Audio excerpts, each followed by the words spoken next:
Hello friends, आज थोड़ा different type का सोच रहे बनाएंगे ब्लॉग, थोड़ा घूम घूम करके।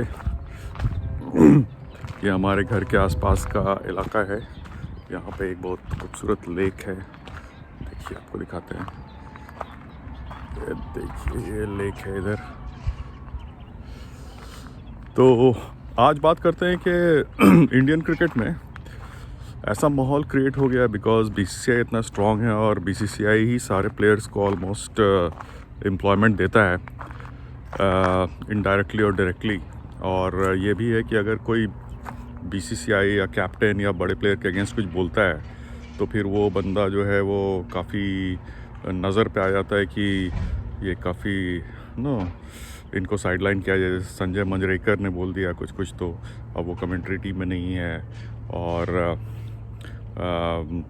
हर्षा भोगले ने थोड़ा इंडियन टीम को क्रिटिसाइज़ किया था हारने के बाद, और अमिताभ बच्चन ने अपने ब्लॉग में उसके बारे में लिख दिया कि Indian commentators are not supporting the team. तो उसके बेसिस पे हर्षा भोगले को 2-3 साल के लिए निकाल दिया गया। तो ये हालत है। तो हर कोई बहुत ही केयरफुल है कि भाई ऐसा कुछ नहीं बोले, और बोले भी तो इशारों में, डायरेक्ट कोई नहीं बोलना है। तो आज हमने एक स्टेटमेंट देखा मोहम्मद कैफ का, बड़ा ही खुल के उसने कहा है कि स्पोर्ट्स आज तक पे, और मोहम्मद कैफ अब कमेंट्री टीम में भी आ रहा है अभी, आज से जो श्रीलंका और इंडिया वाली सीरीज़ हो रही है उसका। तो उसने बड़ा खुल के कहा कि players are insecure under Kohli. और उसने कहा कि कोहली जो है वो डे टू डे फॉर्म देख के सिलेक्ट करता है, मतलब instead of long term planning कि भाई एक प्लेयर को बैक करना है लंबे टाइम तक। Instead of that he is kind of selecting players based on performance in each match और इन IPL और इन सर्टेन टूर्नामेंट। तो कोई प्लेयर भी अपने आप को सेटल्ड महसूस नहीं कर रहा है। अब आप देखिए कि अभी जो ये हुआ है, जो वर्ल्ड टेस्ट चैम्पियनशिप में इंडिया हारा है, उसके बाद विराट कोहली ने एक स्टेटमेंट दे दिया कि जो सीनियर प्लेयर्स हैं, बैट्समैन, वो इंटेंट शो नहीं कर रहे हैं, जो क्लियरली रहाने और पुजारा के बारे में उसने ऐसा कहा था। तो पुजारा पूरी तरह से इनसिक्योर हो चुका है। इंग्लैंड सीरीज़ में बेचारा इंग्लैंड में बैठ के इंडिया में कॉल कर रहा है लोगों को कि भाई हमने ऐसा क्या किया कि कोहली ने ऐसा स्टेटमेंट दे दिया, मतलब कि समझिए। और वो भी उसने प्रेस कॉन्फ्रेंस में ये कहा, नॉट इन प्राइवेट। तो पुजारा जो एक डिपेंडेबल प्लेयर है इंडिया टीम का, उसको आपने पूरी तरह से इनसिक्योर कर दिया। और इससे अगर आप ऐसा करके कोई बड़ी चैम्पियनशिप्स जीतते तो हम बोलते ठीक है, जस्टिफाइड है। लेकिन आप तो सारा वर्ल्ड जितने भी ICC टूर्नामेंट्स है सब में हार ही रहे हैं। तो clearly this is not giving you any dividends. इससे तो सारे प्लेयर्स इनसिक्योर हैं। कई प्लेयर जो कि अच्छे प्लेयर्स हैं, अब उनका कुछ पता नहीं है, जैसे KL राहुल, वो किस फॉर्मेट में खेलेगा नहीं खेलेगा। जैसे कि चहल और ये आपको कुलदीप यादव, उसको भी नहीं पता है कि उसका क्या फ्यूचर है। तो आपका जो ये है इनसिक्योर करने का लोगों को, या बिल्कुल करंट फॉर्म पे चूज़ करने का और लॉन्ग टर्म बैकिंग नहीं देने का, this formula is not really working.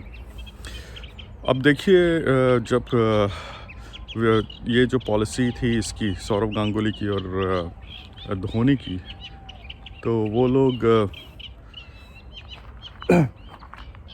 वो लोग काफ़ी प्लेयर्स को बैक करते थे और उसका क्रिटिसिज्म भी होता था कि इतना, जैसे कि ये जो था धोनी, वो उसके कुछ फेवरेट्स थे, जैसे ईशांत शर्मा हो गया और रविंद्र जडेजा हो गया और सुरेश रैना। तो उस पर क्रिटिसिज्म भी होता था कि इन लोग को नहीं खेल रहा है फिर भी बैक कर रहा है वो। तो बट लेटर ऑन चल के ये प्लेयर्स अच्छे प्लेयर बन गए। और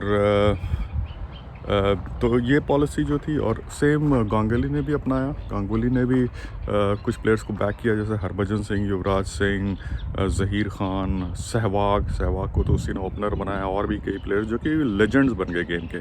तो आपको बैक करना पड़ेगा, कॉन्फिडेंस शो करना पड़ेगा। ये जो थिंग है, ये जो चीज़ है कि भाई आप सबको इनसिक्योर करके रख रहे हैं, that is not really working for you. जो मोहम्मद कैफ ने कहा है वो बिल्कुल सही कहा है, लेकिन मैक्सिमम प्लेयर्स जो अभी इंडिया टीम में हैं या फॉर्मर प्लेयर्स जो हैं, इंडिया टीम का तो छोड़ ही दीजिए, उन लोग तो कुछ बोल ही नहीं सकते, जो फॉर्मर प्लेयर्स हैं या जिनका कुछ वॉइस है या एक्सपर्ट्स हैं या कमेंटेटर्स हैं, किसी में भी हिम्मत नहीं इतना खुल के बोलने की जो इसने बोला। तो एक ये भी डिस्कशन हो रहा है कि मोहम्मद कैफ इतनी बड़ी बात कैसे बोल गया। तो इस पे ये हो रहा है कि शायद ये थिंकिंग है of the 2025 some influential former players की कि ये ठीक नहीं है the way things are going in Indian cricket, and that may include Sourav Ganguly also, who is the president of BCCI। तो देखिए अब क्या होता है इसमें, लेकिन I must say hats off to Mohammad Kaif for being so candid and saying it as it should be said. और उसने कोई इसमें इसको घुमा फिरा के नहीं बोला है, बिल्कुल एकदम दो टोक बात बोला है, वो एकदम क्लियर कट बोला है कि players are insecure under Kohli. तो देखते हैं इससे कुछ कोई असर होता है इसका, नहीं होता है, क्या होता है, क्योंकि ये कोहली शास्त्री का जो कॉम्बिनेशन है वो तो ऐसा लग रहा है कि इसको कोई हिला ही नहीं पा रहा है, चाहे जीते हारे जो भी हो। ओके देन, तो होपफुली आप लोग को आज का मेरा ये व्लॉग अच्छा लगा होगा जो कि हमने आउटडोर किया है। और अगर आपको मेरा ब्लॉग्स पसंद आ रहा है तो प्लीज़ इसको सब्सक्राइब कीजिए, शेयर कीजिए और लाइक कीजिए। Okay then, bye.